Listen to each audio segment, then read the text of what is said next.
নমস্কাৰ আপোনালোক সকলোকে পুনৰবাৰ স্বাগতম নসমাই মছজিদ বন্ধুসকল পলকতে চাওক আজি সন্ধিয়াৰ 7টা গুৰুত্বপূৰ্ণ খবৰ। প্ৰথমটো খবৰ, ৰাজ্যৰ লাখ লাখ নিবনুৱা যুৱক যুৱতীলৈ ভাল খবৰ। সেনা বাহিনীত ওলাইছে হাজাৰ হাজাৰ চাকৰি। আজিয়েই সাজু কৰক আপোনাৰ নথিপত্ৰ।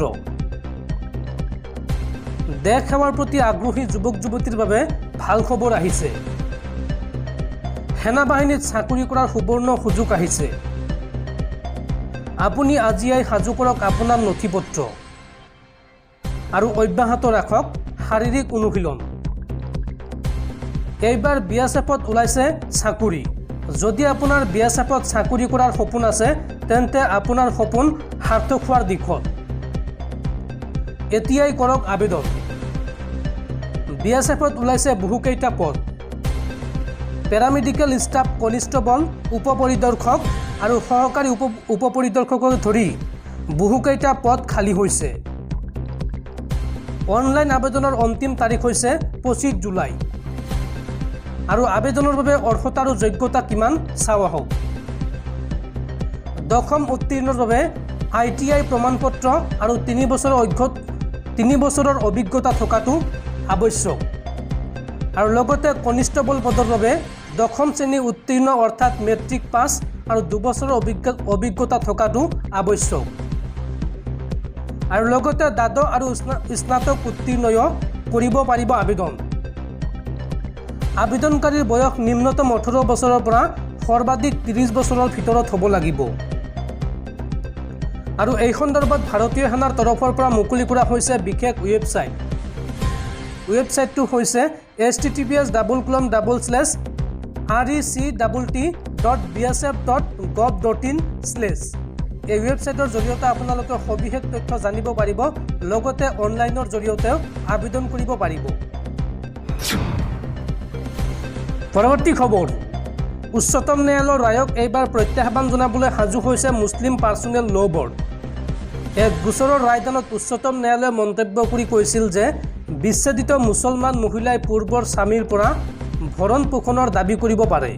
কিন্তু এই ৰায়ৰ সম্পূৰ্ণ বিৰোধিতা কৰিছে মুছলিম পাৰ্চনেল ল' বৰ্ডে। উচ্চতম ন্যায়ালয়ক এই সিদ্ধান্ত উঠাই লোৱাৰ আহ্বান মুছলিম পাৰ্চনেল ল' বৰ্ডৰ। বিচ্ছেদিত মুছলমান মহিলাক স্বামীয়ে ভৰণ পোষণ দিয়াটো ইছলামিক আইন বিৰোধী। এই মন্তব্য মুছলিম পাৰ্চনেল ল' বৰ্ডৰ। সৰ্বোচ্চ ন্যায়ালয়ৰ সিদ্ধান্ত মানি নলয় মুছলিম পাৰ্চনেল ল' বৰ্ডে। উচ্চতম ন্যায়ালয়ৰ ৰায়দানক চেলেঞ্জ দিব মুছলিম পাৰ্চনেল ল' বৰ্ডে। বিচ্ছেদিত পত্নীক ভৰণ পোষণ দিবলৈ বাধ্য কৰোৱাটো ইছলামিক আইন বিৰোধী। আৰু ন্যায়ালয়ক এই সিদ্ধান্ত উঠাই লোৱাৰ আহ্বান মুছলিম পাৰ্চনেল ল' বৰ্ডৰ। স্বইচ্ছাৰে বিচ্ছেদৰ পিছত পত্নীৰ দায়িত্ব স্বামীক দিয়াটো গ্ৰহণযোগ্য নহয়। মুছলমান মহিলাক লৈ ঐতিহাসিক ৰায়দান দিছিল উচ্চতম ন্যায়ালয়ে। উচ্চতম ন্যায়ালয়ে মন্তব্য কৰি কৈছিল, সকলো বিবাহ বিচ্ছেদ হোৱা মহিলাৰ দৰে মুছলমান মহিলাইও পাব অধিকাৰ। বিচ্ছেদ হোৱাৰ পিছত পূৰ্বৰ স্বামীৰ পৰা বিচাৰিব পাৰিব ভৰণ পোষণৰ খৰচ। ভৰণ পোষণৰ খৰচ নাপালে আইনৰ কাষ চাপিব পাৰিব মহিলাগৰাকী। CRPCৰ 125 ধাৰাৰ অধীনত দাখিল কৰিব পাৰিব অভিযোগ। কিন্তু উচ্চতম ন্যায়ালয়ৰ এই ৰায়ৰ সম্পূৰ্ণ বিৰোধিতা কৰিছে মুছলিম পাৰ্চনেল ল' বৰ্ডে। পৰৱৰ্তী খবৰ, অপৰাধীৰ ৰম্যভূমিত পৰিণত হৈছে অসম। ৰাজ্যত পুনৰ ভয়ংকৰ গুলীচালনাৰ ঘটনা। শূন্য দূৰত্বৰ পৰা ব্যৱসায়িক গুলীয়াই হত্যা দুৰ্বৃত্তৰ। ৰাজ্যত পুনৰ ভয়ংকৰ গুলীচালনাৰ ঘটনা। এইবাৰ দুৰ্বৃত্তৰ গুলীত নিহত হৈছে এগৰাকী ব্যৱসায়ী। গাড়ীৰ ভিতৰতে ব্যৱসায়িক গুলীৰে থকা সৰকা কৰিলে দুৰ্বৃত্তই। পথতে গাড়ী আগভেটা দি শূন্য দূৰত্বৰ পৰা গুলীচালনা দুৰ্বৃত্তৰ। দুৰ্বৃত্তৰ গুলীত ঘটনাস্থলীত থিতাতে নিহত হয় অশোক গোৱেল নামৰ ব্যৱসায়ীজন। স্বগৃহলৈ অহাৰ সময়তে ব্যৱসায়ীজনৰ সৈতে ভয়ংকৰ ঘটনা সংঘটিত হয়। কৃষ্ণাৰ পৰা বড়বাজাৰৰ নিজ গৃহলৈ আহি আছিল অশোক গোৱেল নামৰ ব্যৱসায়ীজন। আৰু গোৱালপাৰাৰ কল্যাণপুৰৰ আগিয়া গোৱালপাৰা পথত এই গুলীচালনাৰ ঘটনা সংঘটিত হয়। আৰু এই গুলীচালনাৰ ঘটনাক লৈ অঞ্চলজুৰি তীব্ৰ চাঞ্চল্য। দৰ্শকসকল আৰু বহুতো গুৰুত্বপূৰ্ণ খবৰ আছে। তাৰ আগতে আপোনাক জনাওঁ যে যদি আপুনি এতিয়ালৈকে এইটো ভিডিঅ'ত লাইক কৰা নাই তেন্তে এতিয়াই ভিডিঅ'টোত লাইক কৰি দিয়ক আৰু এনেকুৱা ধৰণৰ ভিডিঅ'সমূহ নিতৌ চাবলৈ চেনেলটো ছাবস্ক্ৰাইব কৰি কাষত থকা বেল আইকনটো প্ৰেছ কৰি ৰাখক। পৰৱৰ্তী খবৰ, 5 শ্বহীদ সেনা জোৱানৰ প্ৰতিশোধ ল'লে ভাৰতীয় সেনাই। জম্মু কাশ্মীৰত ভাৰতীয় সেনাই গুলীয়াই হত্যা কৰিলে 3গৰাকী পাকিস্তানী সন্ত্ৰাসবাদী। 5 শ্বহীদ জোৱানৰ প্ৰতিশোধ ল'লে ভাৰতীয় সেনাই। সেনা নিৰাপত্তাৰক্ষীৰ গুলীত নিহত 3গৰাকী পাকিস্তানী সন্ত্ৰাসবাদী।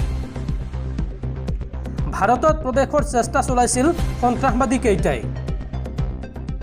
কুপৱাৰা আৰু কেৰন ছেক্টৰত দুয়োপক্ষৰ মাজত গুলীয়াগুলী হয় আৰু দীৰ্ঘ সময় ধৰি চলা সংঘৰ্ষত নিহত হয় এই সন্ত্ৰাসবাদীকেইটা। ধাৰাবাহিকভাৱে সেনাই কাশ্মীৰৰ ভিন্ন প্ৰান্তত চলাই আছে অভিযান আৰু এই অভিযানকালত শ্বহীদ হৈছিল 5গৰাকী ভাৰতীয় সেনা জোৱান আৰু ইয়াৰ প্ৰতিশোধ ল'বলৈ এতিয়া অপাৰেশ্যনত নামিছে সেনা জোৱান। বৰ্তমান হাই এলাৰ্টত আছে জম্মু কাশ্মীৰ প্ৰশাসন আৰু ভাৰতীয় সেনা। পৰৱৰ্তী খবৰ, হিমন্ত বিশ্ব শৰ্মা মুখ্যমন্ত্ৰী হৈ থাকিলে 26ত অসমত পতন হ'ব বিজেপি চৰকাৰৰ। ডুপ্লিকেট বিজেপি নেতাৰ অত্যাচাৰৰ বাবেই খহিব বিজেপি। জনতাক এই কথা লিখি ৰাখিবলৈ ক'লে জ্যেষ্ঠ কংগ্ৰেছী নেতা তথা সাংসদ ৰকিবুল হুছেইনে। হিমন্ত বিশ্ব শৰ্মা মুখ্যমন্ত্ৰী হৈ থাকিলে 26ত অসমত পতন হ'ব বিজেপি চৰকাৰৰ। জনতাক এই কথা লিখি ৰাখিবলৈ ক'লে সাংসদ ৰকিবুল হুছেইনে। একাংশ নিষ্ঠাবান কৰ্মীৰ বাবে শক্তিশালী হৈছিল বিজেপি, কিন্তু সেই সময়তে কংগ্ৰেছৰ পৰা বিজেপিলৈ যোৱা একাংশৰ দপদপনি বৃদ্ধি হ'ল, যাৰ বাবে নিষ্ঠাবান কৰ্মীসকল দলত থাকিব নোৱাৰা হৈছে। এই বিদ্ৰোহৰ ফলাফল দেখিব 2026ৰ নিৰ্বাচনত। ডুপ্লিকেট বিজেপি নেতাৰ অত্যাচাৰৰ বাবেই খহিব বিজেপি। বিজেপিৰ বহু জ্যেষ্ঠ নেতাকৰ্মীয়ে বৰ্তমান যোগাযোগ কৰিছে কংগ্ৰেছৰ সৈতে। এই মন্তব্য জ্যেষ্ঠ কংগ্ৰেছী নেতা তথা সাংসদ ৰকিবুল হুছেইনৰ।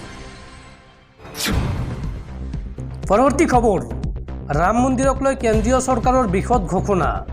এতিয়াৰ পৰা 24 ঘণ্টাই ৰাম মন্দিৰক সুৰক্ষা দিব NSG কামাণ্ডোৱে। মন্দিৰত আক্ৰমণৰ সম্ভাৱনা বৃদ্ধিৰ পাছতে কেন্দ্ৰীয় চৰকাৰৰ এই সিদ্ধান্ত। পৰৱৰ্তী খবৰ, ADREৰ পৰীক্ষাক লৈ মুখ্যমন্ত্ৰী হিমন্ত বিশ্ব শৰ্মাৰ ডাঙৰ ঘোষণা। এইবাৰৰ পৰীক্ষা প্ৰত্যাহ্বানমূলক হ'ব। প্ৰথমবাৰৰ বাবে পৰীক্ষাত থাকিব নেগেটিভ মাৰ্কিঙৰ ব্যৱস্থা। তৃতীয় আৰু চতুৰ্থ বৰ্গৰ পদৰ পৰীক্ষা সন্দৰ্ভত মুখ্যমন্ত্ৰী ডক্টৰ হিমন্ত বিশ্ব শৰ্মাৰ সংবাদমেলত এই মন্তব্য। পৰৱৰ্তী খবৰ, নাগৰিকত্ব সংশোধনী আইন চমুকৈ কাৰ অধীনত এই পৰ্যন্ত ৰাজ্যত 8জন লোকে আবেদন কৰিছে আৰু 8জনৰ ভিতৰত 2জনেহে অংশ লৈছে শুনানিত আৰু বৰ্তমানলৈকে বিবেচনাধীন হৈ আছে এই 2জনৰ আবেদন। কা সন্দৰ্ভত এই মন্তব্য মুখ্যমন্ত্ৰী ডক্টৰ হিমন্ত বিশ্ব শৰ্মাৰ।